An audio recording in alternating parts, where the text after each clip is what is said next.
ഉയർപ്പിൻ ദിനവന്ദനം. Good morning holy spirit.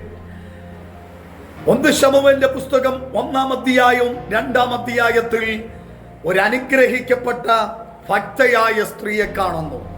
അവളുടെ പേർ ഹന്ന എന്നാണ്. 1-ാം അധ്യായത്തിൽ മനോവ്യസനത്തോടെ അവൾ ആലയത്തിൽ ചെന്ന് അവൾ പ്രാർത്ഥിക്കുന്നത് ഉറക്കെയല്ല, ശബ്ദമെടുത്തല്ല, അവളുടെ ചുണ്ടനക്കിയാണ് അവൾ പ്രാർത്ഥിച്ചത്. എന്നാൽ പ്രവാചകൻ അവളെ കണ്ടിട്ട് പറഞ്ഞു അവൾ വീഞ്ഞു കുടിച്ച് മത്തയെന്ന്. എന്നാൽ 2-ാം അധ്യായത്തിൽ 1-ാം അധ്യായത്തിൽ അവൾ പരിഹസിക്കപ്പെട്ടവളെങ്കിൽ 2-ാം അധ്യായത്തിൽ അവളെ അധരം തുറന്ന് അവൾ പ്രാർത്ഥനയിൽ അവൾ ദൈവത്തെ പ്രഘോഷിക്കുന്നു. പ്രാർത്ഥനയിൽ അവൾ ദൈവത്തിന് മറുപടി പറയുന്നു.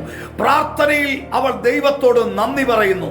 ഇന്ന് പകൽ കഴിഞ്ഞ ദിവസങ്ങളിൽ നീ പ്രാർത്ഥിച്ചതിൽ, നിന്ദിച്ചവരുടെ നടുവിൽ ആരാധിച്ചതിന്റെ പേരിൽ നിന്ദാപാത്രമായെങ്കിൽ, പരിഹാസ വിഷയമായെങ്കിൽ, ഒരു 2-ാം അധ്യായം നിനക്ക് വേണ്ടി വെളിപ്പെടുന്നു. ഇന്ന് പകൽ നീ ഭാരപ്പെട്ടത്, കരഞ്ഞത്, നിലവിളിച്ചതിന്റെ വിഷയത്തിന്റെ മറുപടി 2-ാം അധ്യായത്തിൽ വെളിപ്പെടുന്നു. ഇന്ന് പകൽ കണ്ണുകളെ അടയ്ക്കാം, പ്രാർത്ഥിക്കാം. പരിശുദ്ധ ദൈവമേ, വിശ്വസ്ത കർത്താവേ, ഇവർ കഴിഞ്ഞ ദിവസങ്ങളിൽ കരഞ്ഞത്, പ്രാർത്ഥിച്ച വിഷയത്തിൽ നിന്നെ അനുഭവിച്ചത്, വേദന അനുഭവിച്ചതിന്റെ മറുപടി ഇന്ന് പകൽ ഈ ജനം അത് മറുപടി അനുഭവിക്കട്ടെ, അവരുടെ കരകളിലെത്തട്ടെ. യേശുവിൻ നാമത്തിൽ തന്നെ. ആമേൻ. God bless you.